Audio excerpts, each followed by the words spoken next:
same situation that you guys have. We just didn't happen to celebrate 100 days to graduation. So I want to talk to you about one word, and I want you to think about this word from now until the end of your life. And that word is impact. It has a lot of implications.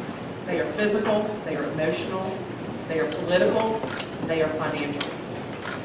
Impact is something that touches every aspect of your life: health, family, future.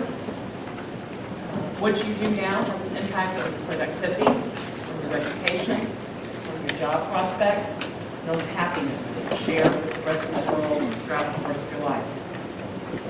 Whether your behavior is intentional or whether it's unintentional, it makes an impact somewhere and on someone. We don't live in isolation, and we don't live in a world that's blind.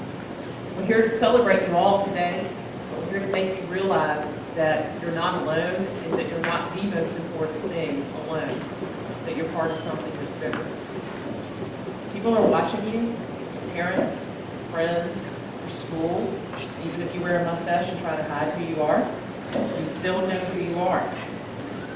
Your sororities and fraternities that you're going to join are already probably starting to scope you out and look at the things that you're doing and the things that you're posting. It's a lot of pressure, and know this, as a future employer, if you came to me, I'd be looking at what you're posting as well, the things that you're doing and saying publicly, and the impact that they have on other people. You know how to do this, just like you just heard. You know how to do this because prep has taught you how to be successful, whether you've done it through an independent learning, whether you've done it through a team sport, whether you've done it through an AP class or something else. Prep is teaching you how to be successful. Y'all have 100 days before graduation. Every single one of those days has 2,400 hours, or 24 hours. So you have 2,400 hours to try to make an impact. You get to choose what that impact is going to be. You get to determine what this time in your life is going to do for the rest of your life. You choose to sit back, stop participating, stop thinking, and just do nothing when you're sitting on a slippery slope. Because there is a very real chance that you will never get back in the game if you go ahead and stop right now. If you're willing to waste the next 100 days, what else are you willing to waste? I went to prep for 4 years, gone to physical day school before that, tried my hand at a public school for a year. It didn't work for me. And then I came out here. I played soccer and I played tennis, and I was even a cheerleader for a year. If you look around the school, you'll find some pictures of me with some really big hair, because that's what we all looked like back then. I took pictures for the school, for the newspaper, for the annual. We used to have a darkroom here where we developed our own film and printed our own pictures, because we didn't have all these things that y'all had. With cell phones and digital cameras. I acted in plays, and they let me do it, even though I acted very poorly. I even came back a few years ago and did the Alumna production of A Funny Thing Happened on the Way to the Forum, where I reprised my role as a hooker. And I'm real glad that I did. Because even though it was almost 30 years from the time that I graduated from prep, when I came back out here, I learned something. I learned that sometimes we do things purely because they make us happy. And if I hadn't had that experience as a grown-up, I might have forgotten that we need to do things that make us happy. This morning I got up, I was looking at my annual, I brought it with me, and it's hysterical. It's funny to me. It wouldn't be funny to you, but it's funny to me. I read my report card from my senior year. And 2 of my teachers reported that I needed to pay more attention in class. Coach Boyd was not one of them, so I'm sure he probably thought the same thing. And I am certain that those teachers were correct. My career here was not perfect, but I'm not perfect. And no one expects me to be perfect, and no one expects you to be perfect. All we expect from you is that you do your best. I had 32 people in my class. One of them died almost 10 years ago. It was entirely too early for him to die, and the thing from which he died is something that never should have happened. At least 3 people in my class can no longer drink because they have problems with it. They're not perfect. Their lives have not been perfect. But again, no one expected them to be. When you have 32 people or 40 people in the class, you get to do a lot of those things that we did. You get to be on the teams, you get to be in the plays, you get to have the independent studies, and you get to have the experiences that prepare you for going forward. You have 300 people in your class, you're invisible. But when you're here, people get to know you, and they get to see you, and they get to have expectations of you. People in this school want one thing. They want the best for you, care about you, and they know that the world is competitive, and that the things that they're trying to do for you and with you are their best attempt to prepare you for a world that is not isolated like this place is, and that is not insulated like this place is. When you're here, you get to share a lot of experience with people. Parents are splitting up, if you're having a tough time at home, people know about it, and they're interested and they care. They'll come out knowing you, and you'll come out knowing them. Doesn't mean that all of your experiences will be positive, or that all of your experiences will be bad. It just means that there are people here who are sharing those things with you, and you can never take that commonality back. When you come out of here, you know a lot more about yourself than you did when you started. And if that's true for you, you're a lot further ahead than a lot of other people who are your age. Because it's that ability to reflect on yourself and your actions that is one of the things that Prep is trying to teach you. A lot of songs that people my age listen to talk about how great high school was. And it was. Like I told you a minute ago, I'd do it all again. But it wasn't the best part of my life, and it won't be the best part of your life. Just set my life up to get a lot better, and I hope that's what it's doing for you. I was the president of my class, and I was recently reminded by somebody that I graduated at almost the very bottom of my class. We started going back through the people who were on the list, and I figured out that there were some people who ranked a lot lower than I am, or that I did.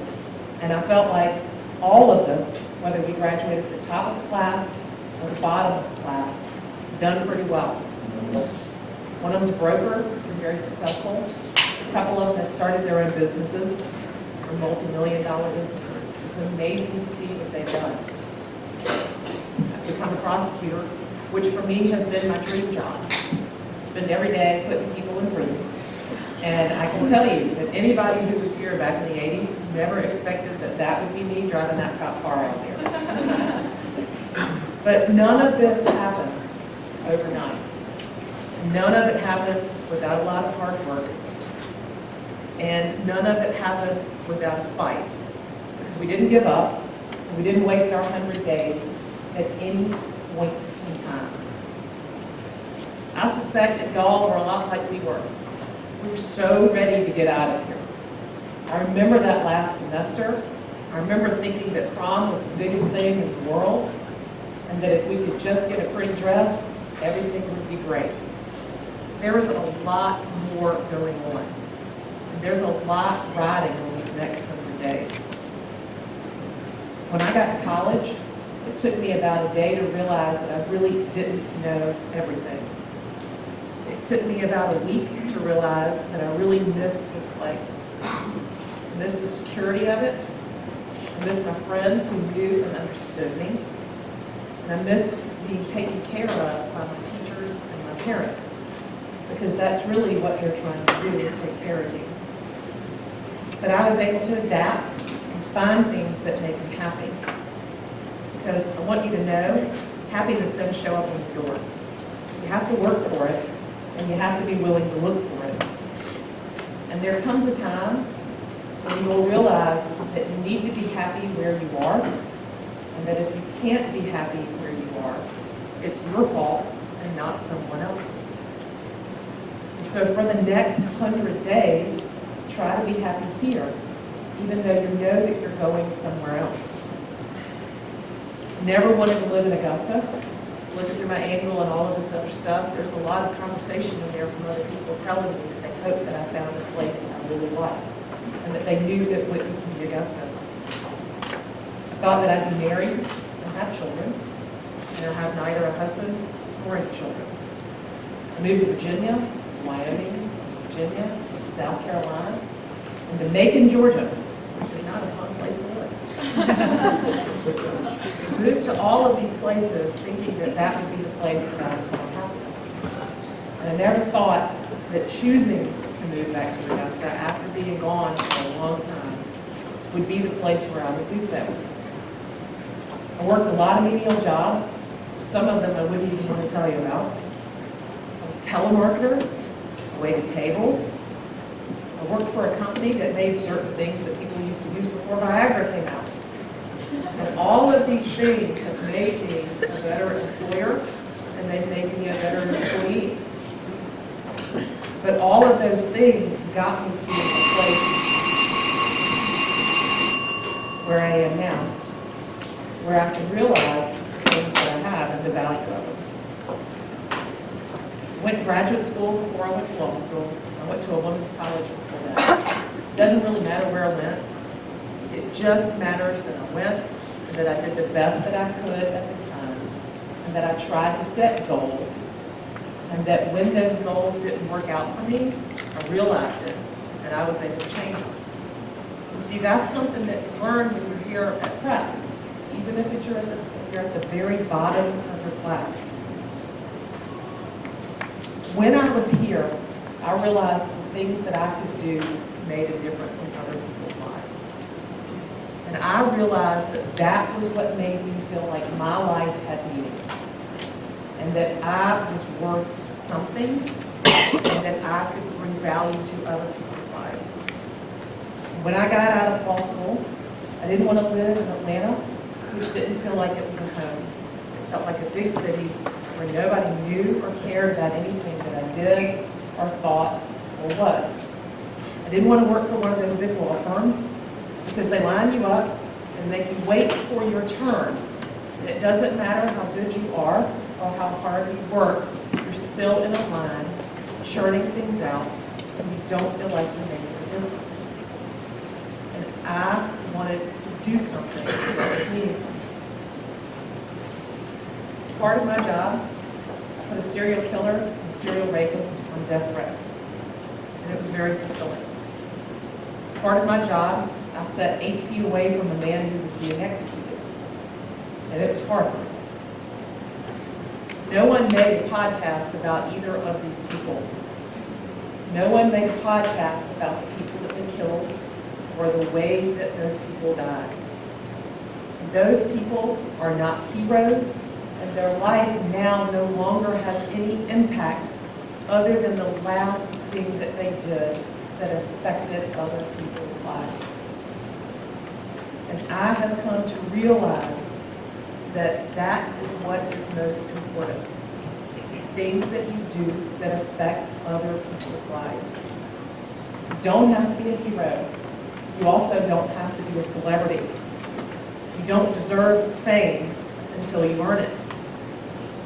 And we are here to tell you that you have the potential to earn it and to be meaningful to other people, but you need to go about it for the right reason.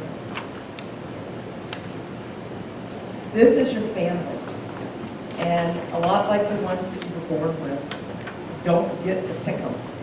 They're given to you. They will always be a part of your life, whether you like them or whether you don't. And they will always have a role in the person that you will become. We all want the same things from you. We want you to be safe. We want you to be happy. We want you to be successful. We want you to have a family and to have the things that you want. We also have expectations. We expect that you will know the difference between things that matter and things that don't. And a lot of that you've already learned while you're out here. We expect that you will mind your manners. We expect that you will mind your reputations. And we expect that you will know how to make good choices and that you will try to do that. We also expect you to participate in the next 100 days like they matter, because for you, they do. For everyone else here, they do. For the person that you are becoming, they do. And for the world that they let you live in, they do. So, good luck. Keep this place close to you. You don't have to physically be here to be reminded of what it's given to you, and think about what you can give back to. Thanks, guys.